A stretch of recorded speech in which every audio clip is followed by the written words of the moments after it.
Sabia que o Brasil teve um presidente negro no início do século XX? Mas por que tão pouca gente conhece sua história? Eu sou o professor Cláudio, professor de História do Brasil, e vou contar essa história para você. Hoje vamos falar sobre Nilo Peçanha, um homem que quebrou barreiras ao se tornar presidente do Brasil em 1909, mas que foi sistematicamente apagado da história oficial. Sua vida foi cheia de episódios marcantes, desde a infância pobre até os jogos de poder nos bastidores da República Velha.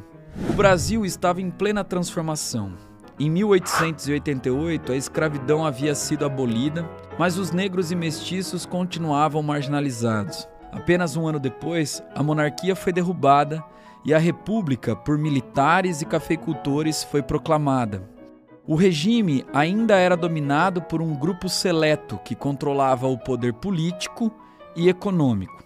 Foi nesse contexto que Nilo Peçanha nasceu em 1867 em Campos dos Goytacazes, no interior do Rio de Janeiro. Filho de pais de classe média e mestiço, ele cresceu ouvindo que jamais chegaria longe. Na escola, sofreu discriminação por sua origem, mas respondeu de uma maneira que poucos esperavam. Se destacou pelos estudos e desenvolveu uma oratória afiada, algo que se tornaria sua maior arma política no futuro. Mas o caminho até o sucesso não seria fácil. Para um jovem mestiço e de classe média, estudar era um privilégio inacessível. Mas Nilo não aceitou esse destino. Determinado a se formar em Direito, embarcou em um navio rumo a Recife, onde conseguiu ingressar na Faculdade de Direito de Pernambuco. Essa ousadia marcaria toda a sua trajetória. Após se formar, Peçanha entrou para a política, primeiro como deputado estadual e depois como deputado federal. Sua capacidade de articulação chamou a atenção e logo se tornou governador do Rio de Janeiro. Em 1906, foi eleito vice-presidente da República na chapa de Afonso Pena, mas havia um detalhe importante. Ele não era bem-vindo pela elite paulista e mineira que dominavam a política nacional. Há um episódio revelador desse período. Em um jantar político, um importante senador paulista fez um comentário maldoso. Esse mestiço não deveria estar aqui. Nilo Peçanha, com sua inteligência afiada, não perdeu a chance de responder. Se a república é para todos, minha presença aqui incomoda quem? Essa era a realidade da política brasileira. Mesmo ocupando o segundo cargo mais alto do país, ele era tratado como um estranho no ninho. Tudo mudou em 14 de junho de 1909, quando Afonso Pena, acometido por uma doença respiratória, faleceu subitamente. E assim, contra a vontade das elites do café com leite, Nilo Peçanha se tornou o primeiro presidente negro do Brasil.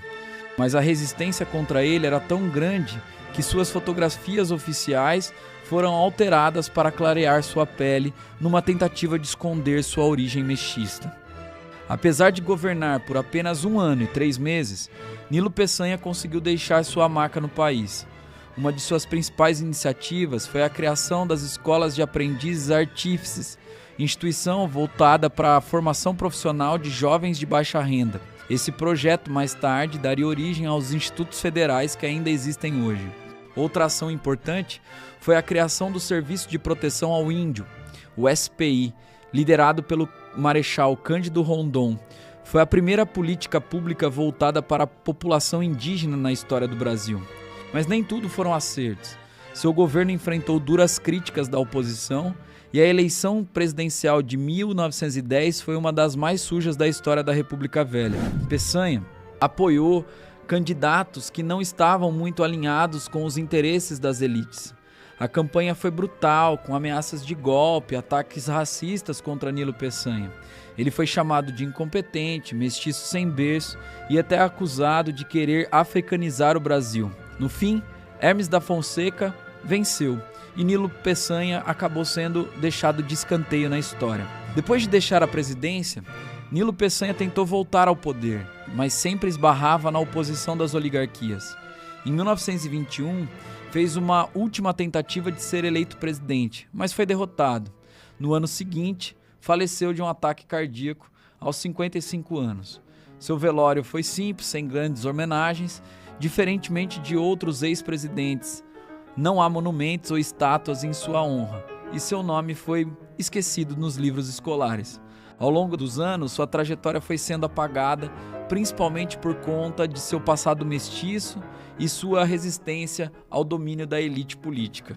A história de Nilo Peçanha nos ensina que o Brasil já teve líderes negros e mestiços, mas que muitos foram invisibilizados. Ele desafiou o sistema, chegou ao cargo mais alto da República e tentou implementar mudanças importantes. Mas o racismo estrutural ainda daquela sociedade, os interesses políticos, os isolaram da narrativa oficial. E agora eu te pergunto, por que demoramos tanto para reconhecer esse presidente?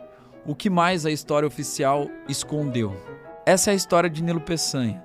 Espero que agora você consiga compreender um pouquinho mais sobre a história de personagens negros na história do país.